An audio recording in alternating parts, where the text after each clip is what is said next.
New tonight in the investigation of the University of Idaho student murders, we're learning about the items that investigators took from Bryan Kohberger's parents' home in Pennsylvania, as well as the items seized from his car. When police finally obtained Bryan Kohberger's 2015 white Hyundai Elantra, it was expected to yield significant forensic evidence. Investigators anticipated traces of blood, hair, fibers, or other DNA markers that could directly link the vehicle to the November 13, 2022 quadruple homicide at the King Road residence in Moscow, Idaho.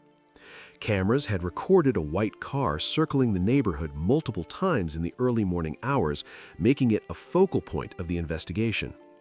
Despite these expectations, the car's interior was found almost entirely devoid of evidence. Swabs from the pedals, door handles, and upholstery returned either negative results or inconclusive partial DNA markers. The interior had been meticulously cleaned, with seats and carpets removed and restored, creating a paradox. A vehicle directly associated with a violent crime appeared sterile. Could this absence indicate deliberate counter-forensic measures? Or might it reflect a coincidence, reflecting unusually thorough cleaning unrelated to the events of November 13th? Combined with cell phone inactivity between 2:47 a.m. and 4:48 a.m., the timing of the vehicle's movement on surveillance, and Kohberger's academic background in criminology, a pattern emerges of intentional avoidance of trace evidence. It is possible the vehicle was systematically sanitized to minimize forensic detection. This might reflect an understanding of evidence collection principles, as well as what they seized from the white Elantra. And while some items like a black mask and gloves might make more sense than a drawing that was also taken as evidence, a former FBI agent I spoke with tells me all evidence is important to understand how and why someone could have committed such a crime. What do you think? Does the spotless interior suggest planning, or is it an anomaly in the investigation? When law enforcement officers arrived to secure Bryan Kohberger's 2015 white Hyundai Elantra, they approached the vehicle as a primary locus of physical evidence for the quadruple homicide committed on November 13, 2022 at the King Road residence in Moscow, Idaho. Forensic protocols dictate that any vehicle associated with violent crime, particularly a stabbing of 4 individuals in their home, is treated as a potential repository of biological, trace, and contact evidence. Standard operating procedures for such investigations, as outlined by the FBI and state forensic guidelines, prioritize collection of DNA, hair, fibers, and any particulate matter transferred during the commission of the offense.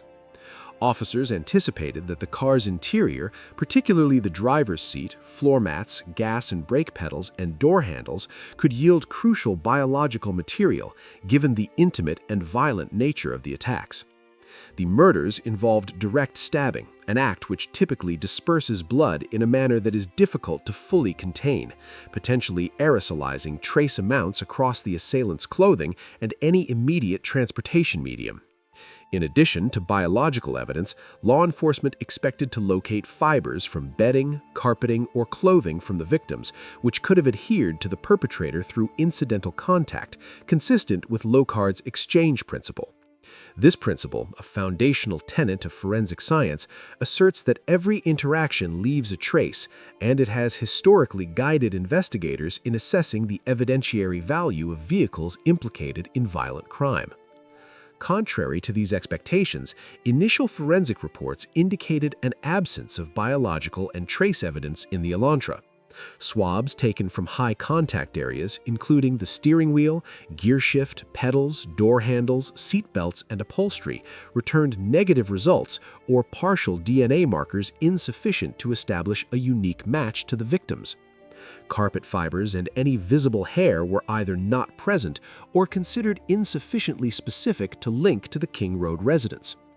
This presented a contradiction to conventional investigative assumptions, in which vehicles transporting individuals who had committed violent acts frequently retain a measurable presence of blood, hair, or other trace evidence.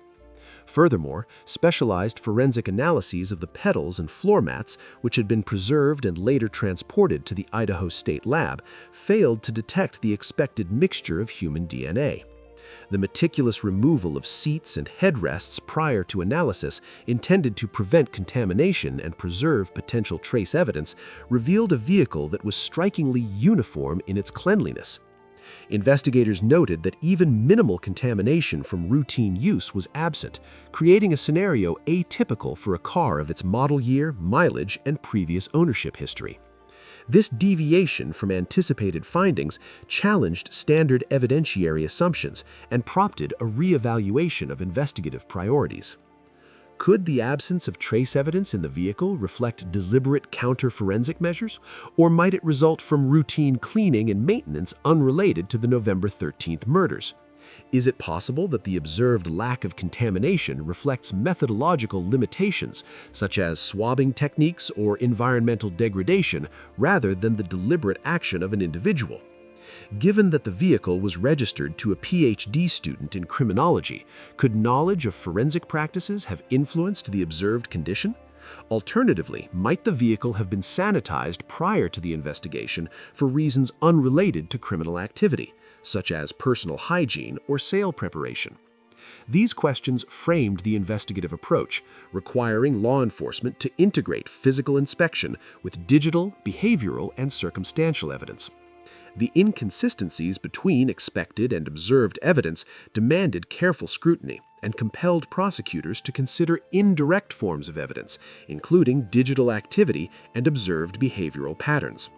Examination of the investigative timeline revealed a pattern indicative of conscious efforts to minimize or eliminate traces. Surveillance footage captured the white Elantra arriving near the King Road residence during the pre-dawn hours and departing shortly thereafter, consistent with an efficient ingress and exit strategy. Cell phone data showed that the registered phone for the vehicle's owner, Bryan Kohberger, ceased communication with network towers from 2:47 a.m. to 4:48 a.m., encompassing the estimated time of the murders. This temporal window aligns with the temporal window in which the vehicle was observed on camera, suggesting coordination between vehicle operation and cellular activity. Forensic reports further indicated that seats had been removed and interior panels accessed in a manner consistent with knowledge of potential evidence accumulation points. The observed pattern suggests a deliberate attempt to avoid deposition of biological or trace materials, potentially reflecting an understanding of forensic detection methods, including the importance of DNA, hair, and fiber collection in linking suspects to crime scenes. It is possible that the Elantra was intentionally sanitized to limit the deposition of incriminating biological and trace evidence. The thorough cleaning of seats, carpets, pedals, and other surfaces, coupled with the absence of incidental contamination, could indicate a deliberate effort to interfere with forensic analysis. This might reflect specialized knowledge regarding the locations where evidence is likely to accumulate, the effectiveness of particular cleaning methods, and the sequencing required to ensure minimal residual traces. The combination of observed vehicle movements, digital activity, and the physical condition of the car makes it plausible that the sanitization was conducted in advance of or immediately following the commission of the crime. It is also possible that the observed cleanliness was enhanced by mechanical or chemical means designed to degrade biological material, although no specific chemical residues were confirmed. The pattern of action may suggest a high level of premeditation in which the potential for forensic detection was anticipated and addressed systematically. However, alternative theories exist. The lack of trace evidence might reflect coincidence, limitations in sampling, or degradation of biological material in situ due to environmental factors and cannot, in isolation, conclusively establish intent. Theories should therefore be constructed with cautious language, emphasizing likelihoods rather than certainties. The expected areas for forensic collection included the steering wheel, gear shift, gas and brake pedals, door handles, seat belts, headrests, carpeting, and upholstery. Swabs from these areas were systematically taken and preserved under chain of custody protocols to prevent contamination. Photographic documentation prior to removal of components confirmed the vehicle's condition at the time of seizure. No visible bloodstains, hairs, or fibers consistent with the King Road residence were observed. Forensic teams noted that even minor dust accumulation, which is typically present in vehicles with regular use, was absent in areas of potential evidence deposition. In contrast, minor external dust was observed on the vehicle's exterior, but this did not provide evidentiary linkage to the murders. Investigators also considered the potential contribution of footwear, gloves, and other implements in transferring trace evidence into the vehicle. The absence of such indicators reinforced the anomaly presented by the interior's condition. The observed absence of evidence contradicts fundamental expectations derived from empirical data in violent crime vehicle analysis. In prior cases involving stabbing or other close contact assaults, the interior of a suspect vehicle frequently retains some combination of blood spatter, hair, fibers from clothing, and other trace matter. The failure to recover such evidence in the Elantra raises questions regarding either procedural integrity or deliberate countermeasures. Law enforcement assessed that the cleaning observed could not be reasonably explained by standard car maintenance or coincidental absence of contamination. The contradiction between empirical expectation and observed result necessitated incorporation of alternative investigative strategies, including reliance on cell phone location data, witness accounts, and circumstantial evidence. Investigation of Kohberger's movements in conjunction with vehicle usage highlighted a repeated behavior suggestive of calculated avoidance of traceable evidence. Travel records indicate that the white Elantra was parked and monitored during intervals in which cellular data indicated the owner's presence or absence. Reports from surveillance over the subsequent weeks documented meticulous attention to the vehicle's interior, including cleaning with gloves, potential removal of debris, and disposal of items associated with transportation or evidence collection. These observed behaviors, when contextualized with the empty vehicle interior, establish a pattern consistent with premeditated efforts to interfere with evidence preservation. It is possible that Kohberger, by virtue of academic exposure to criminal justice and criminology methodologies, applied knowledge of forensic countermeasures in a practical context. This might include awareness of how to prevent deposition of trace evidence, how to degrade DNA using chemical or mechanical means, and the sequencing required to minimize detection of particulate matter. While the hypothesis cannot be confirmed without direct observation of the actions, the confluence of clean interior, strategic vehicle movement, and digital silence supports the likelihood of intentional action. Alternatively, it remains possible that standard environmental or maintenance factors contributed to the absence of trace evidence, although the probability of a completely sterile interior in a previously used 2015 vehicle is significantly lower than the probability of deliberate action. Investigators also collected peripheral evidence from the vehicle, including tire iron, shovel, hiking boots, goggles, reflective vest, and Ziploc bags, which were preserved in accordance with chain of custody protocols. These items, while common in outdoor or mechanical work, were considered potentially relevant in evaluating theories of concealment or counter-forensic activity. Their presence, coupled with the interior's condition, contributed to a narrative framework that could be presented to a jury in assessing consciousness of guilt or methodical planning. No evidence directly connected these items to the act of murder. Their relevance remains circumstantial, pending further corroboration. Given the absence of primary forensic evidence, could a jury reasonably interpret the combination of a sterile vehicle and peripheral items as indicative of premeditated effort to avoid detection? How might alternative explanations, such as environmental degradation, procedural limitations, or coincidental absence of contamination, be weighed against the theory of deliberate action? Does the contextual pattern of behavior, vehicle movement, digital inactivity, and meticulous cleaning strengthen the inference of intentionality or remain speculative without direct observation? Observers are invited to consider whether the expected evidence or its absence serves as a valid indicator of planning and forethought. What do you think? Does the clean interior suggest deliberate avoidance of forensic detection, or could it represent an anomaly in standard investigative expectations? When forensic teams completed the examination of Bryan Kohberger's 2015 white Hyundai Elantra, the most consequential finding was not a trace recovered, but a condition documented. The interior of the vehicle presented as forensically minimal to an extent that investigators characterized it as anomalous for a car of its age and use. Seats had been removed and reinstalled, interior panels accessed, carpeting lifted, and high-contact surfaces addressed. Swabs collected from the steering wheel, gear selector, seat belts, door handles, pedals, and floor coverings yielded either negative results or partial DNA markers that did not reach an evidentiary threshold for attribution.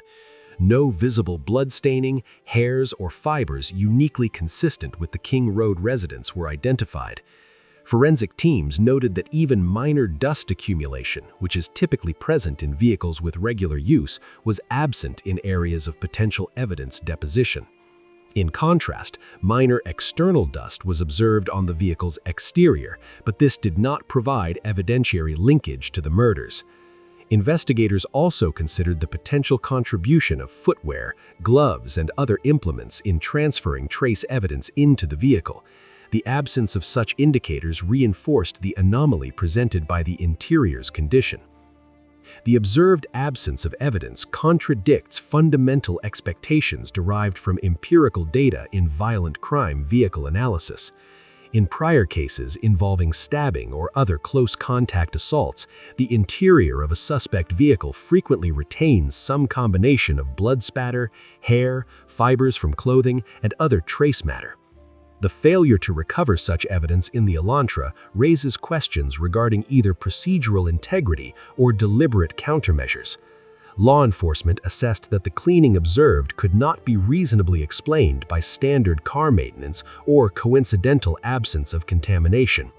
The contradiction between empirical expectation and observed result necessitated incorporation of alternative investigative strategies, including reliance on cell phone location data, witness accounts, and circumstantial evidence. Investigation of Kohberger's movements in conjunction with vehicle usage highlighted a repeated behavior suggestive of calculated avoidance of traceable evidence. Travel records indicate that the white Elantra was parked and monitored during intervals in which cellular data indicated the owner's presence or absence. Reports from surveillance over the subsequent weeks documented meticulous attention to the vehicle's interior, including cleaning with gloves, potential removal of debris, and disposal of items associated with transportation or evidence collection. These observed behaviors, when contextualized with the empty vehicle interior, establish a pattern consistent with premeditated efforts to interfere with evidence preservation. It is possible that Kohberger, by virtue of academic exposure to criminal justice and criminology methodologies, applied knowledge of forensic countermeasures in a practical context. This might include awareness of how to prevent deposition of trace evidence, how to degrade DNA using chemical or mechanical means, and the sequencing required to minimize detection of particulate matter. While the hypothesis cannot be confirmed without direct observation of the actions, the confluence of clean interior, strategic vehicle movement, and digital silence supports the likelihood. This outcome conflicted with established expectations for a vehicle temporally and geographically associated with a close-contact homicide involving sharp force injuries. In comparable investigations, even extensive post-event cleaning often leaves recoverable material in seams, under seats, within foam cushions, or along pedal assemblies. Blood, in particular, is known to persist microscopically despite routine sanitation. The contradiction lay in the uniformity of the absence. Investigators did not encounter a mixed pattern of residual findings, which might suggest partial or inconsistent cleaning. Instead, they documented a broad forensic vacuum.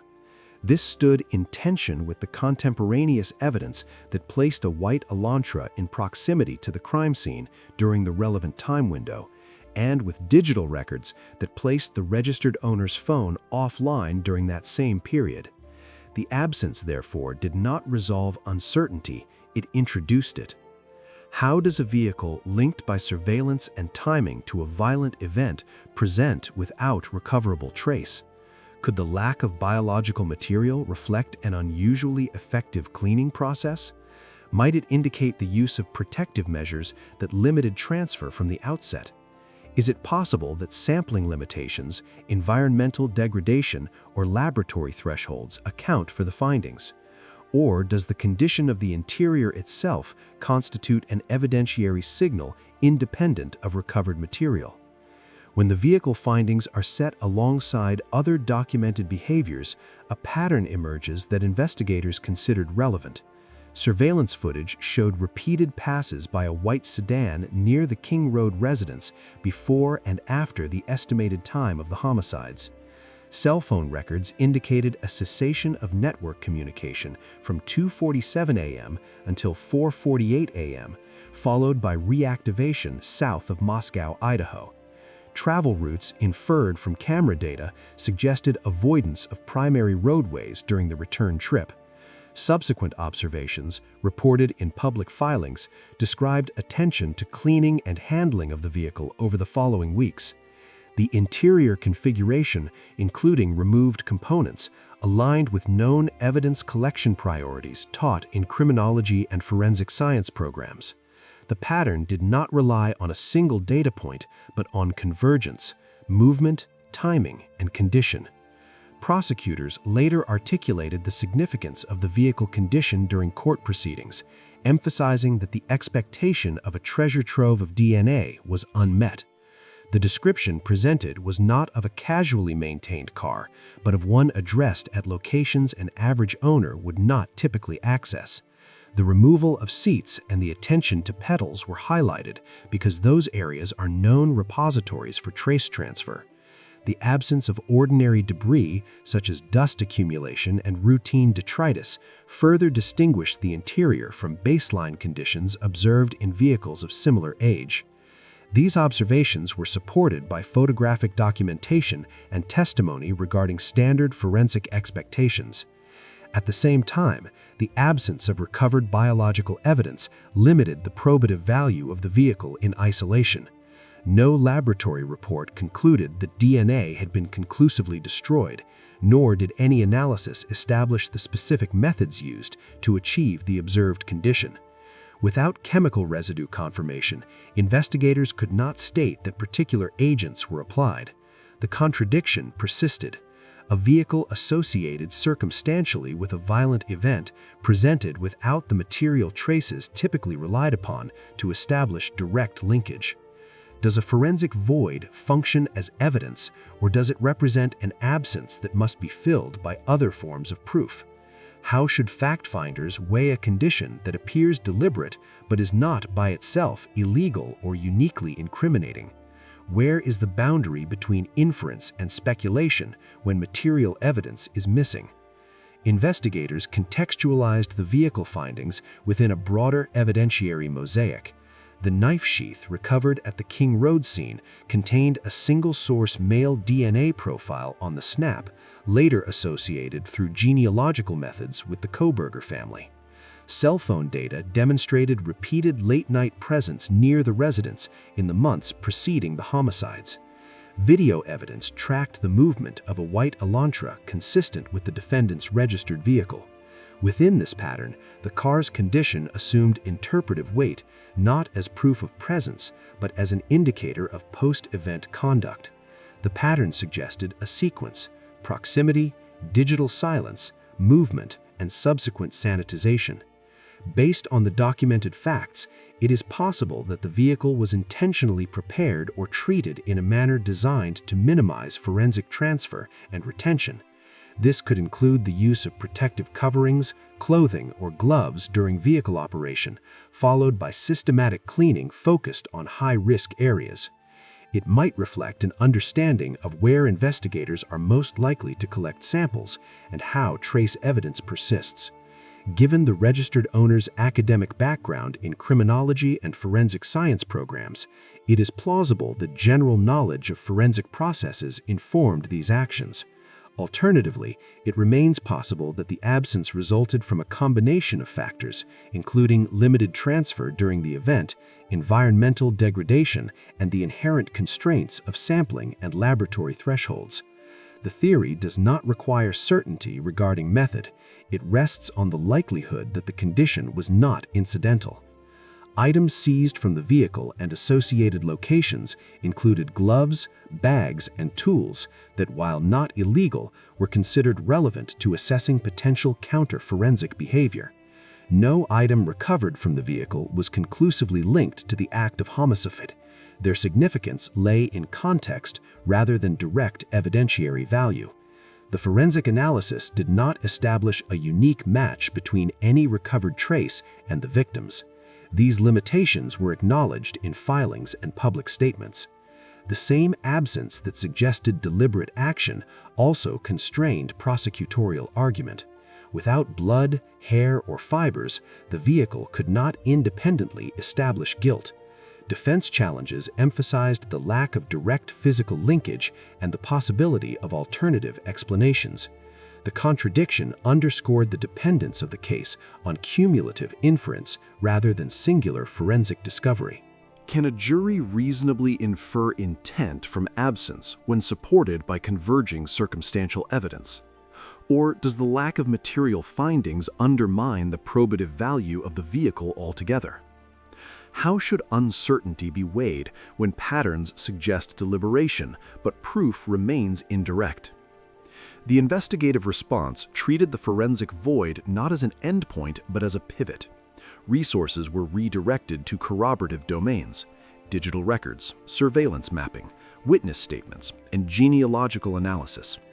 Within this framework, the vehicle's condition became the central interpretive element, informing how other evidence was read rather than standing alone. It is likely that investigators viewed the Elantra's interior as a behavioral artifact. The theory holds that post-event conduct can reflect consciousness of risk, even when material evidence is absent. This interpretation does not assert commission of the crime by the condition alone. It suggests that the manner in which the vehicle was addressed is consistent with an effort to manage evidentiary exposure. Competing explanations remain viable, and the theory relies on probability rather than certainty. Considering the documented absence of recoverable evidence and the surrounding pattern of behavior, what do you think the forensic void represents?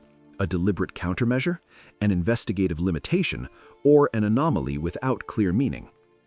Bryan Kohberger was enrolled as a doctoral student in criminology at Washington State University at the time of the November 13, 2022 homicides in Moscow, Idaho. His academic focus placed him in direct contact with theories of criminal behavior, investigative methods, and forensic evidence handling. Public court statements later referenced coursework and written material addressing crime scene processing and offender behavior.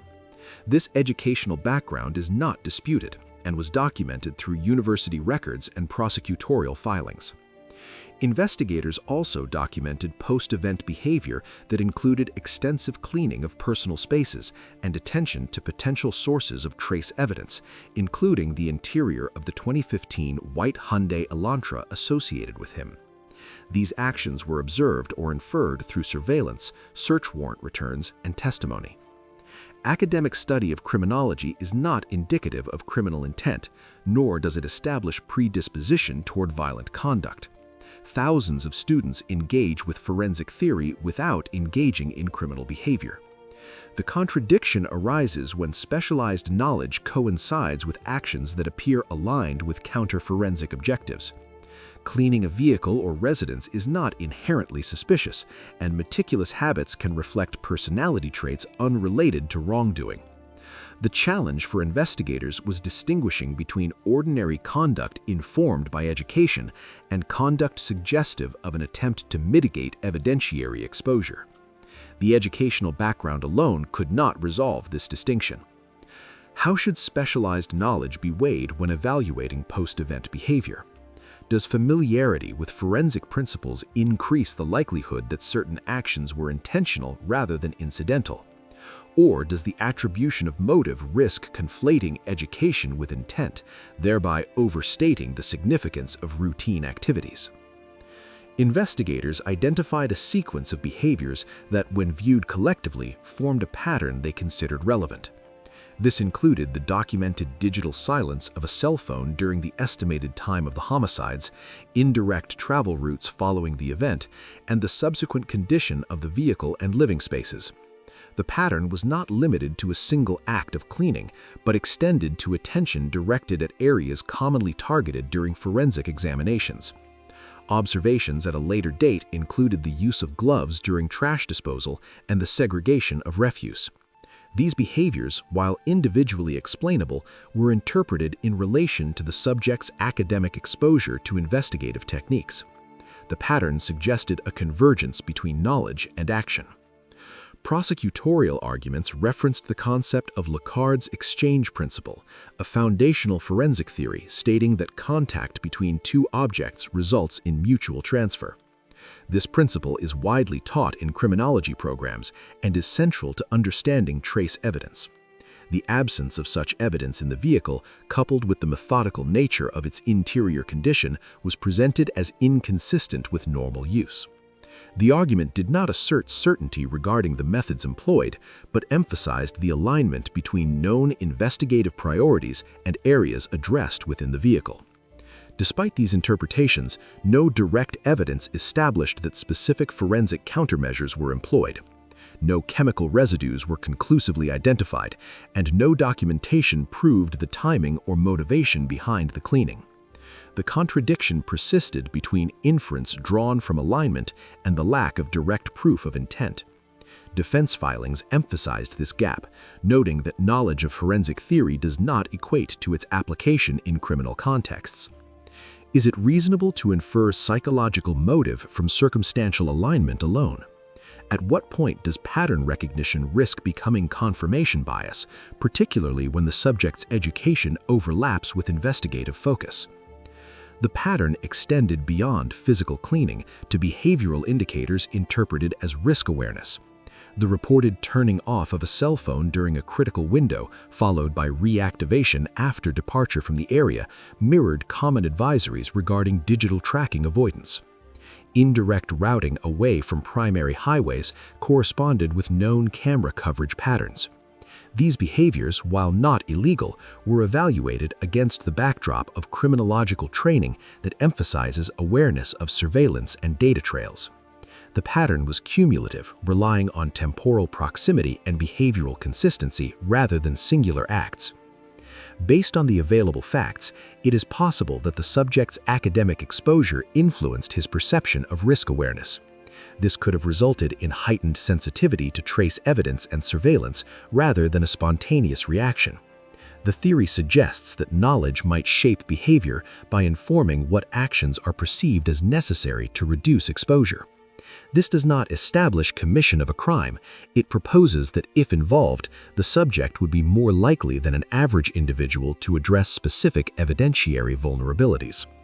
Alternatively, it remains possible that the behaviors reflect generalized anxiety or conscientiousness amplified by awareness of investigative processes following widespread media coverage.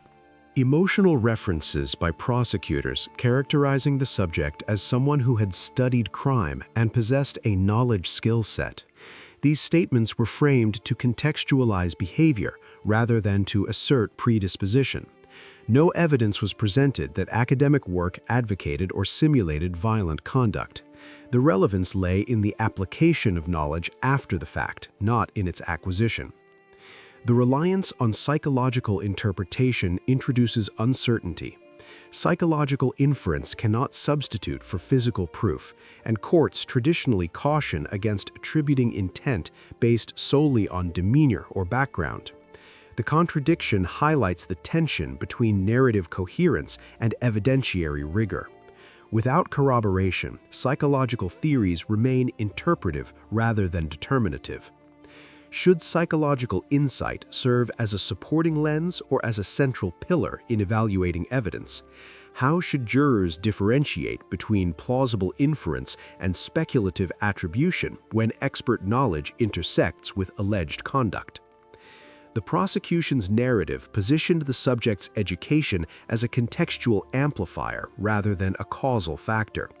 The pattern emphasized sequence, exposure to theory, occurrence of the event, and subsequent behavior consistent with that theory. The defense countered by isolating each behavior and offering benign explanations. The pattern thus became contested terrain, dependent on whether cumulative interpretation was accepted. It is likely that investigators considered the possibility of hubris, defined as overconfidence in one's understanding of systems and processes. In criminological contexts, such overconfidence could lead to underestimation of investigative reach. The theory holds that attempts to manage evidence might inadvertently create new points of focus, such as an absence that appears deliberate. This interpretation remains a hypothesis grounded in behavioral analysis rather than direct evidence. Given the documented facts and the interpretive role of specialized knowledge, what do you think carries greater weight? The actions themselves or the context provided by academic exposure that may have shaped those actions?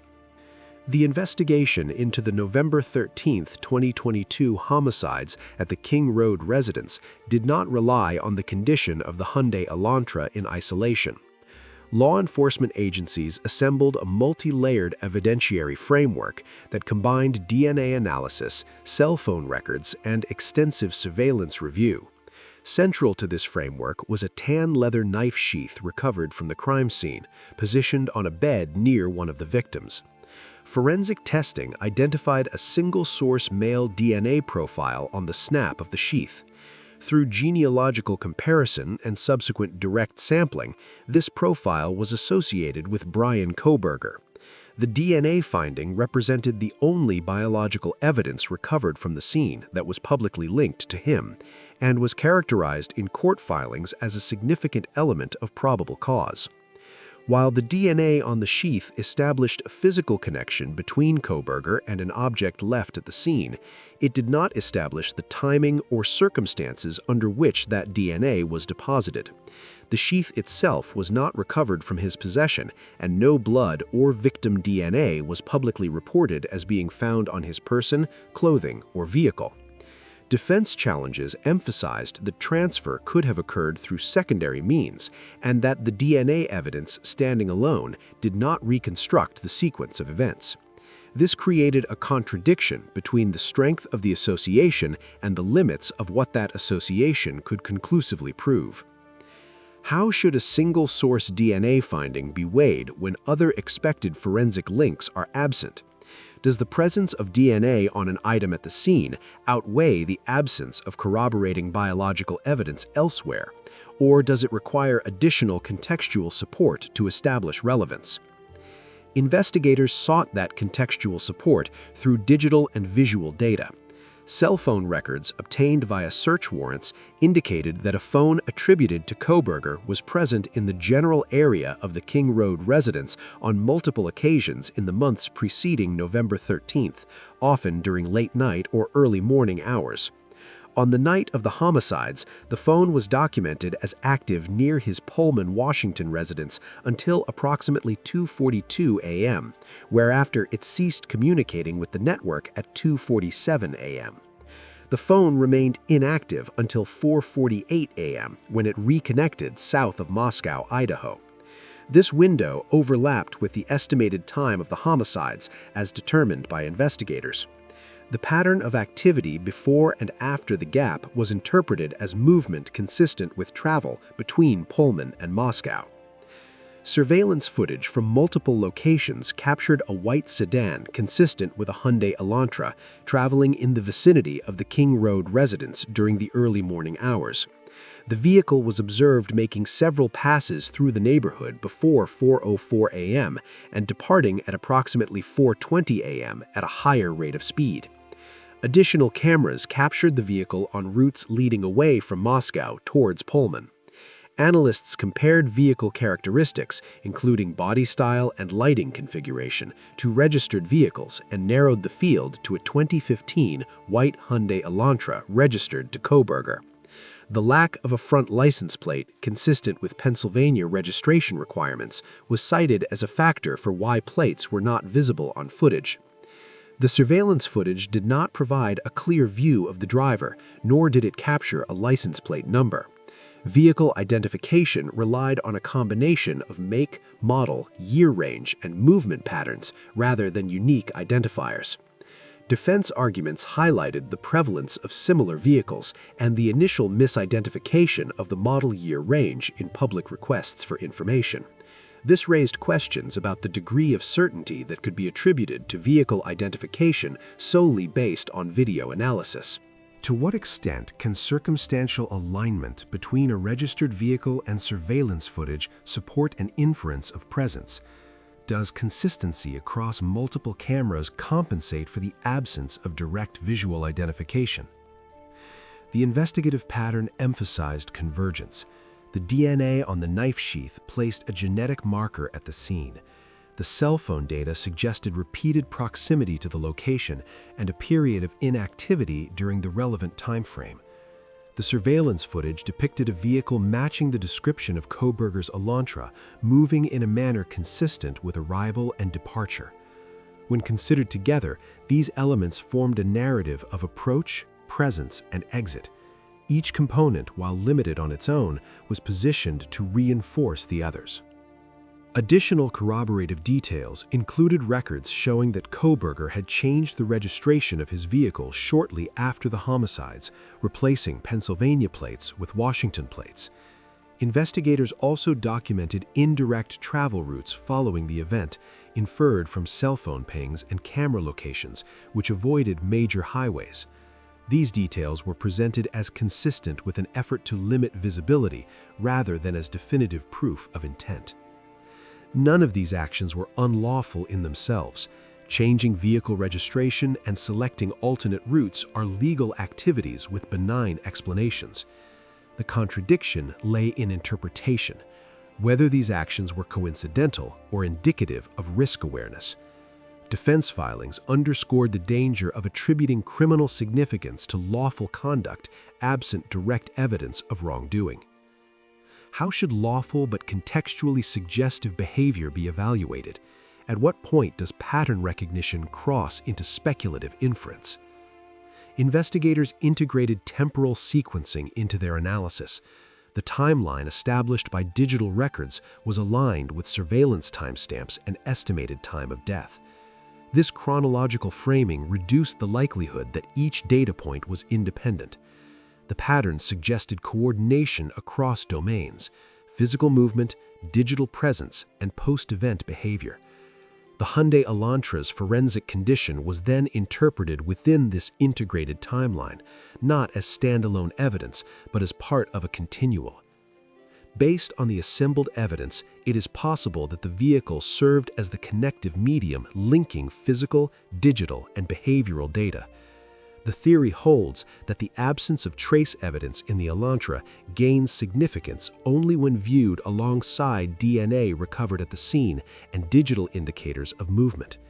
In this view, the vehicle's condition does not prove involvement, but could reflect post-event conduct informed by awareness of investigative methods. Alternatively, it remains possible that the convergence of data reflects coincidental overlap rather than coordinated action, and that each evidentiary strand requires independent validation. Investigators also relied on historical cell site location information to establish patterns of movement over time. While such data provides approximate location rather than precise positioning, its value lies in consistency across multiple events. Public filings acknowledge the limitations of this data, noting that it cannot pinpoint exact addresses and must be interpreted cautiously. The inherent imprecision of cell phone location data introduces uncertainty. Signal strength can be influenced by network load, terrain, and tower configuration. This limitation complicates efforts to draw definitive conclusions about presence at specific locations. Does the accumulation of approximate data points create clarity, or does it amplify uncertainty? How should evidentiary thresholds be applied when precision varies across sources? Investigative approach treated corroboration as cumulative rather than additive. Each piece of evidence was evaluated for how it aligned temporally and contextually with others. The pattern did not seek to eliminate all alternative explanations, but to assess relative probability. It is likely that prosecutors will argue that the convergence of DNA, phone data, and surveillance footage reduces the plausibility of coincidence. The defense is expected to counter that convergence does not equal causation and that gaps remain. The theory remains contingent on interpretation rather than definitive proof. When the DNA, phone data, and surveillance footage are viewed together rather than separately, what do you think carries more weight? The strength of convergence or the persistence of gaps that prevent a complete reconstruction of events? Public records and court filings establish that Bryan Kohberger was a doctoral student in criminology at the Idaho homicides. His academic focus included criminal behavior, decision-making, and investigative processes. Investigators documented that after the murders, the Hyundai Elantra linked to him showed signs of intensive cleaning, though no victim DNA was publicly disclosed as being recovered from the vehicle. Additionally, digital records indicated patterns of late-night movement, repeated proximity to the crime area before the incident, and behavioral changes afterwards, such as altered routines and vehicle registration updates. These facts do not describe motive or intent. They describe background, capability, and observable actions before and after the crime window. At the same time, expertise in criminology does not equate to criminal behavior. Many students study crime without engaging in it. Cleaning a car, changing plates, or modifying routines are not illegal acts and can have innocent explanations. No diary, confession, or direct psychological assessment has been presented publicly to confirm an obsessive or guilty mindset. This contradiction creates tension. Investigators interpret patterns as psychologically meaningful, while the defense frames them as ordinary behaviors filtered through hindsight. How do we responsibly interpret behavior when the subject understands the system judging him? Does knowledge of criminology make certain actions more suspicious, or does it make investigators more likely to overinterpret neutral behavior as calculated? What draws attention is not any single action, but the consistency of behavior across domains. Preparation knowledge, academic immersion in criminology and forensic theory, movement patterns, repeated late-night travel consistent over months, post-event conduct, intensive vehicle cleaning and altered logistics, silence, no public emotional reaction, no visible panic, no explanatory narrative. Psychologists often caution against profile bias, yet patterns matter when they repeat across time and context. The Elantra, in this sense, becomes more than transportation. It becomes a behavioral artifact, an object acted upon with unusual focus. Investigators noted that the car was reportedly cleaned thoroughly, including interior surfaces. Court documents did not describe casual tidying, but emphasized deliberate attention. This was highlighted not as proof of guilt, but as behavior occurring shortly after the crime timeline. At the same time, no forensic evidence publicly confirmed that the car ever contained victim traces from the victims. If the car held no victim evidence, then why clean it so intensely? Conversely, if it once contained evidence, why was none recoverable? This contradiction sits at the center of the psychological debate.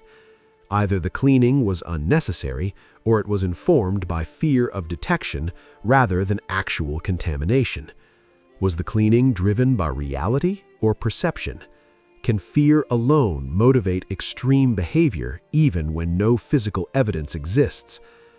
Criminological literature often discusses cognitive overconfidence, the belief that one understands systems so well that they can outmaneuver them. In some cases, this leads not to recklessness, but to overcorrection. Patterns consistent with this concept include excessive precaution beyond practical necessity, hyperfocus on forensic vulnerabilities, actions taken just in case rather than in response to known threats. The Elantra's condition may reflect this pattern, not the removal of evidence, but the removal of imagined evidence. Based on the evidence, it is possible that Kohberger's academic background shaped how he interpreted risk. Rather than responding to what was actually present, he might have been responding to what could be present. The cleaning of the vehicle could reflect anticipatory anxiety informed by criminological knowledge, an awareness of trace transfer, secondary DNA, and forensic scrutiny. It is also possible that repeated exposure to violent case studies fostered a sense of detachment, where actions are treated as procedural rather than emotional. In that framework, the car becomes a variable to control, not a reminder of human loss. Importantly, this theory does not require guilt. It suggests a mindset shaped by education, stress, and perceived threat rather than confirmed involvement. Observers have noted the absence of visible emotional expression in public appearances. While demeanor is not evidence, courts often acknowledge that post-event behavior can influence perception. However, psychological experts caution that affect varies widely among individuals and cannot reliably indicate guilt or innocence. A flat affect can signal many things: shock, anxiety, neurodivergence, or strategic restraint. The contradiction lies in interpretation, whether silence is read as calculation or as self-preservation under intense scrutiny. When someone understands how behavior is analyzed, do they suppress emotion, or does that suppression itself become suspect? Across criminology cases, individuals with system-level knowledge often exhibit one of two: overconfidence or hypervigilance. The evidence here leans toward the latter. There is no public indication of boasting, taunting, or thrill-seeking behavior. Instead, there is withdrawal, routine modification, and apparent risk management. These are not the patterns of someone seeking recognition. They are patterns of someone attempting to disappear into normalcy. It is likely that the psychological weight of knowledge played a role. Understanding how crimes are solved can magnify fear, not reduce it. The car, repeatedly referenced across the investigation, may symbolize that fear, a mobile space perceived as vulnerable to scrutiny. This does not prove action, it suggests internal pressure. In the end, the Hyundai Elantra is not just a piece of evidence, it is a mirror. Investigators see potential movement and concealment. The defense sees assumption and projection. The public sees a blank space filled with meaning. What remains haunting is not what was found, but what wasn't. No blood, no fibers, no clear answers. Just patterns circling an absence. And sometimes, absence speaks loudest. When you look at the car, the cleaning, the silence, and the knowledge behind it all, do you see calculated guilt or a mind overwhelmed by what could happen next? As the investigation stands publicly, the Hyundai Elantra remains one of the most scrutinized objects in the case. Court records and reporting confirm that it was seized, examined, and heavily discussed, but did not yield the kind of dramatic forensic evidence many expected. At the same time, Bryan Kohberger faces the most severe legal consequences possible, including life imprisonment if convicted. The case has moved from investigation to adjudication, where facts, not speculation, will ultimately decide outcomes. Yet the contradiction remains unresolved. How can a vehicle allegedly central to a crime narrative reveal so little? In cases involving extreme violence, absence of physical evidence often feels counterintuitive. Viewers expect blood, DNA, or a clear forensic trail. Instead, the Elantra offers silence. No public confirmation of victim DNA, no definitive proof of what happened inside that space. This gap between expectation and reality is where debate thrives. Can silence itself become evidence, or does treating absence as meaning risk turning theory into assumption? Across modern criminal cases, investigators increasingly rely on convergence rather than a single smoking gun. Vehicles, phones, timelines, and behavior are analyzed together. Individually, each element may appear weak. Collectively, they form a narrative structure.